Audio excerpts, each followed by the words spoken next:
Simbora, galerinha, que a gente começa agora mais uma aula de termologia. Nessa aula você vai aprender aqui sobre as mudanças de fase. Pois é, não é só a temperatura que tem a ver com as mudanças de fase. Mas isso só depois da vinheta. Vai!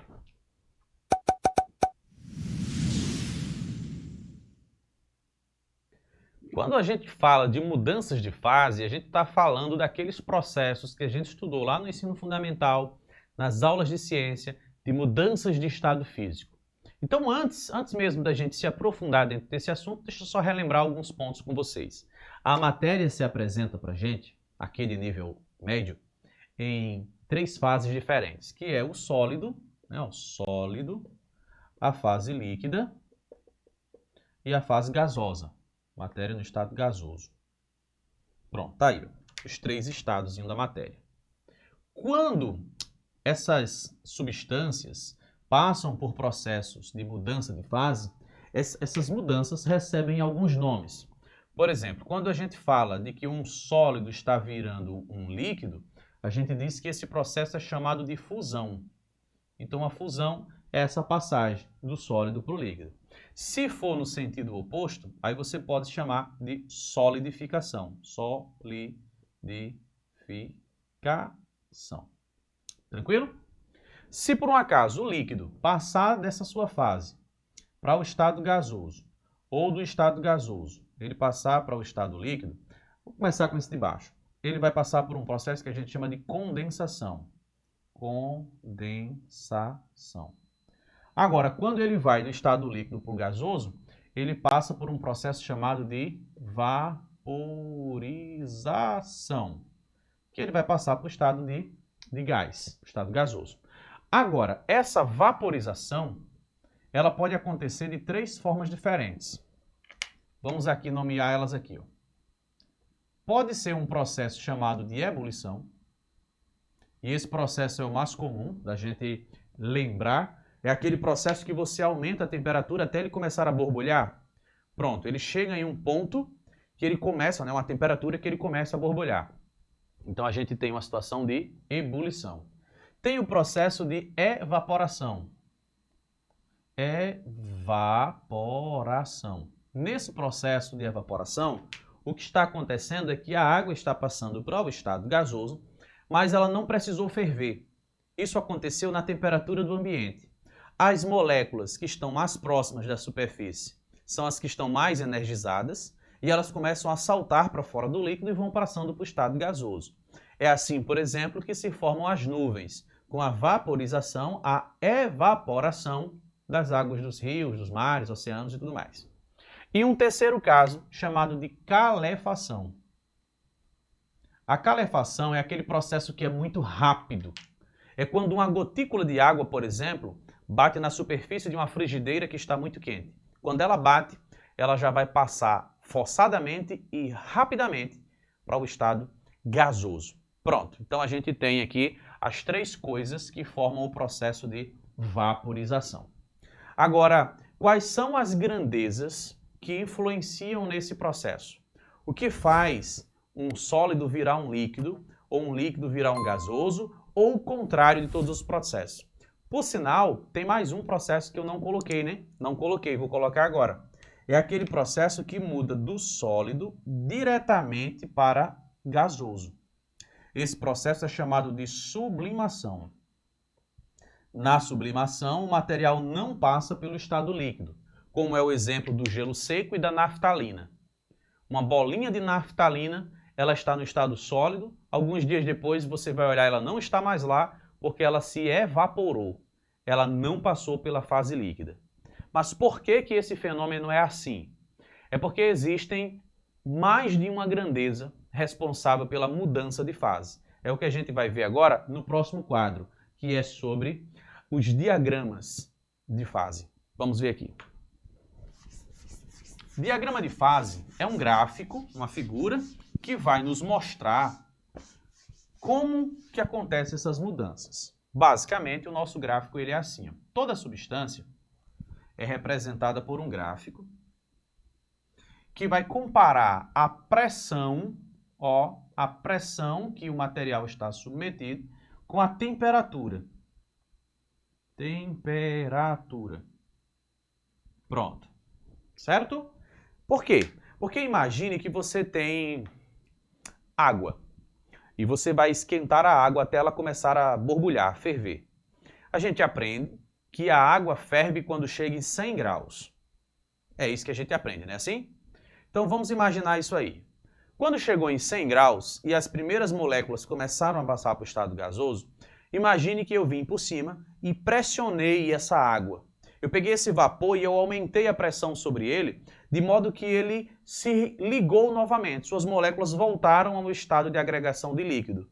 E mesmo em uma temperatura de 101, 102, uma temperatura mais elevada do que a temperatura dos 100 graus, mesmo assim, a água não entrou em ebulição, porque a pressão influencia. De modo geral, os líquidos eles possuem três diagramas para representar os três principais processos. Esses diagramas eles são desenhados assim, ó. Tem um ponto aqui, ó, falo já o nome dele. Aí a gente tem uma curva que vem aqui até o ponto. A gente tem uma segunda curva que vem um pouco mais para cá. E a gente tem aqui uma terceira curva que vem um pouquinho mais para cá. Essa figura é o diagrama de fase de alguma substância qualquer. O que acontece? Toda vez que você tiver uma coordenada que tiver nesse intervalo aqui, ó, você vai ter um objeto no estado sólido. Professor, como assim coordenada? Enfim, você vai ter aqui ó, uma informação de temperatura e vai ter uma informação de pressão. Então, sempre que você tiver aqui com uma coordenada que for nesse ponto, quer dizer que o objeto está no estado sólido. Agora, se você aumentar a temperatura, esse objeto ele vai passar para outra parte do gráfico. Ele vai passar para a parte que representa os líquidos. Aí ele já está com outra temperatura, T1, T2. E se você aquecer ele mais ainda, ele vai passar aqui para o lado das substâncias que são gasosas, T3. Então eu tenho aqui sólido, líquido e gasoso. Então essas figuras elas vão dizer para a gente em que estado físico, né, em que fase de agregação de moléculas aquela dada substância se encontra. Veja que não é só a temperatura.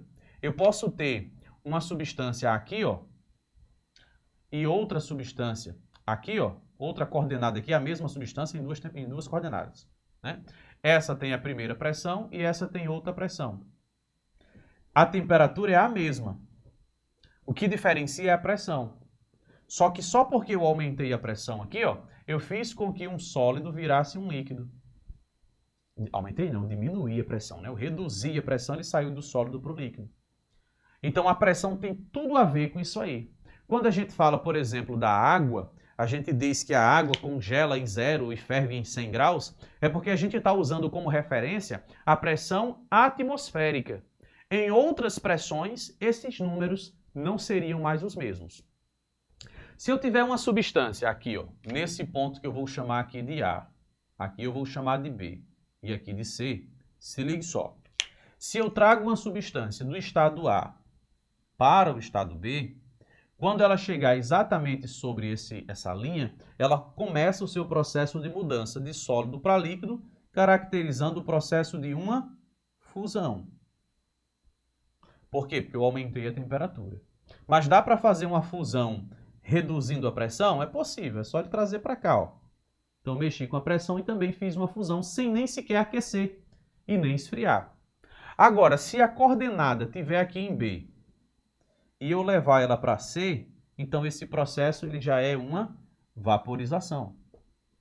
Que pode ser uma evaporação, se acontecer na temperatura mais baixa, sem mudar a temperatura, e pode ser que aconteça aqui uma ebulição. Então, nesse caso aqui é uma ebulição, ele está passando do líquido para o gasoso, passando para o outro lado. A temperatura foi aumentada aqui, né? Ele passou por cima da linha, então ele chegou numa situação de ebulição, ferveu e passou para outra. Poderia ser também só diminuindo a pressão. Se eu só diminuir a pressão, também vem para o lado gasoso. E para fechar, imagine que a coordenada estivesse aqui, ó, no ponto D, e eu aquecesse, trazendo ela para o ponto E. Então, do ponto D para o ponto E, ele já saiu da coordenada dos gasosos para a coordenada para o espaço, dos sólidos para os gasosos. Então eu tenho uma sublimação. A sublimação sempre vai acontecer quando a coordenada que você tiver aqui, ó, ela estiver abaixo desse ponto aqui, ó. Tá vendo esse ponto?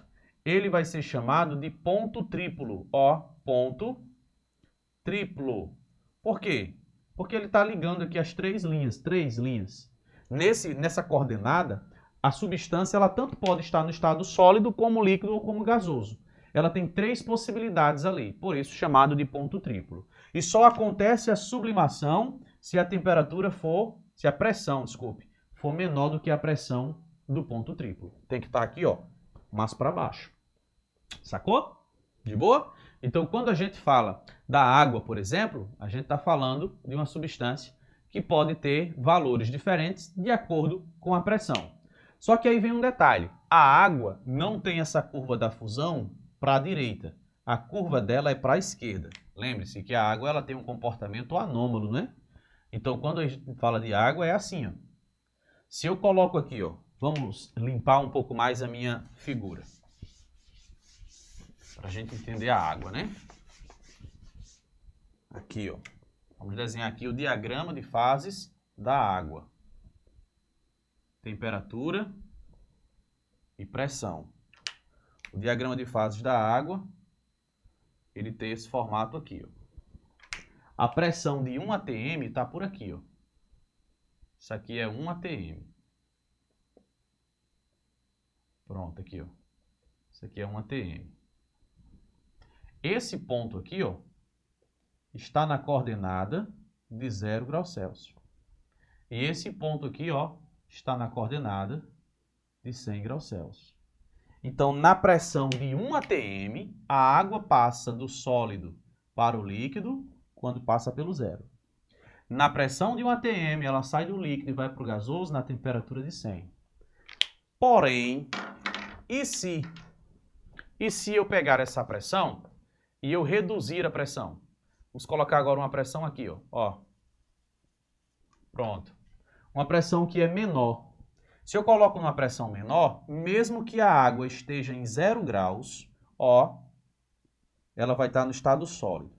Se eu aumentar um pouquinho, ela vai continuar no sólido. Ela vai ser mais difícil de passar para o estado líquido.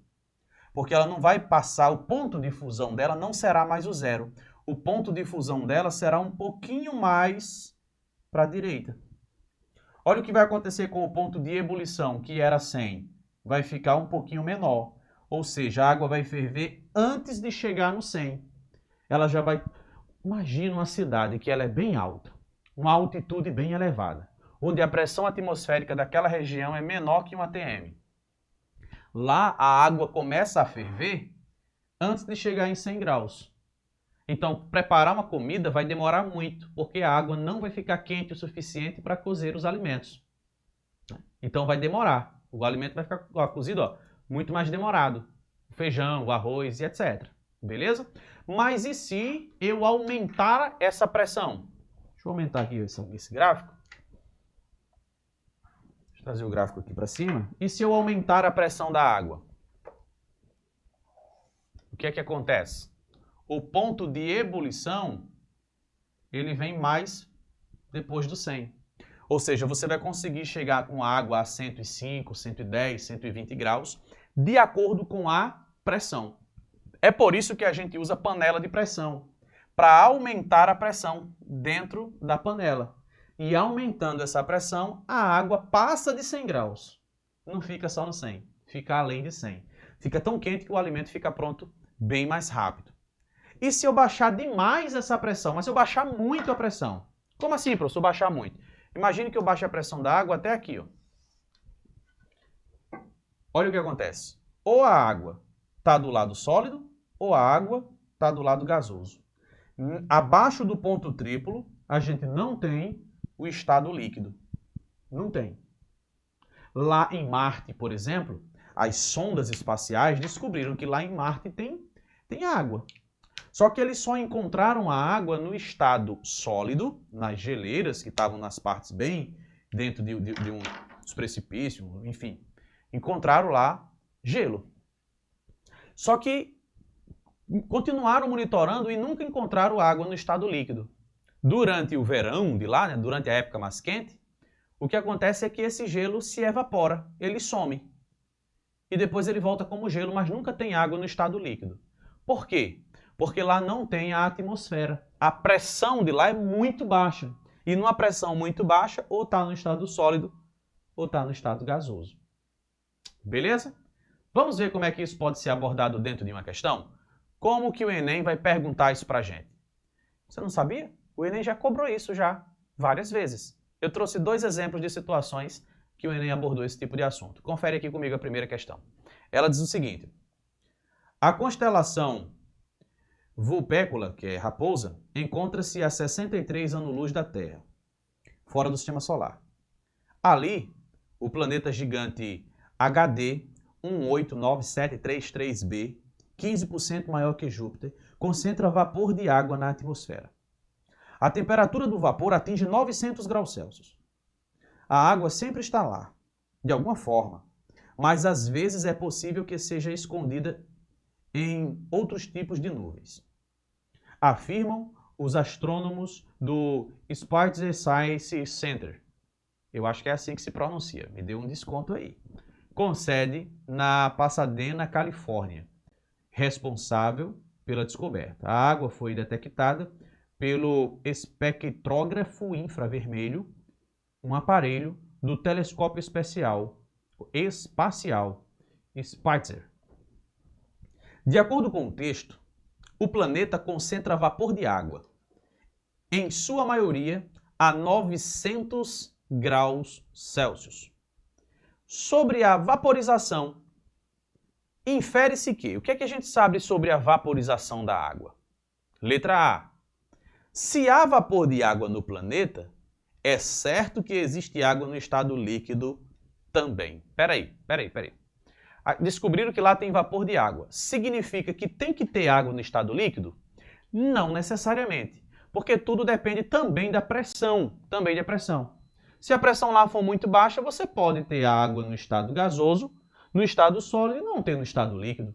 O texto ele não citou nada sobre pressão, então eu não tenho como garantir nada disso. Então eu não tenho essa certeza, tem que ter água no estado líquido. Não necessariamente. Pode, mas também não pode. Letra B de bola diz assim: a temperatura de ebulição da água independe da pressão.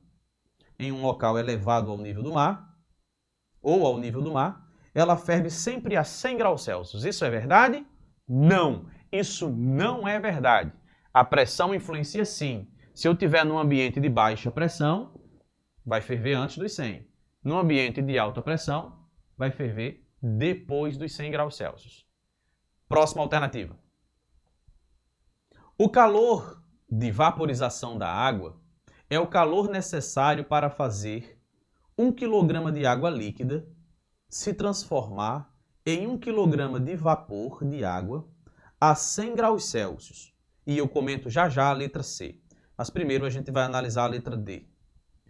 Um líquido pode ser superaquecido acima de sua temperatura de ebulição normal, mas de forma nenhuma esse líquido haverá formação de bolhas. Espera aí. O que significa a formação das bolhas? Significa a ebulição. Ele está dizendo que de forma alguma um líquido vai formar bolhas? Não está certo isso.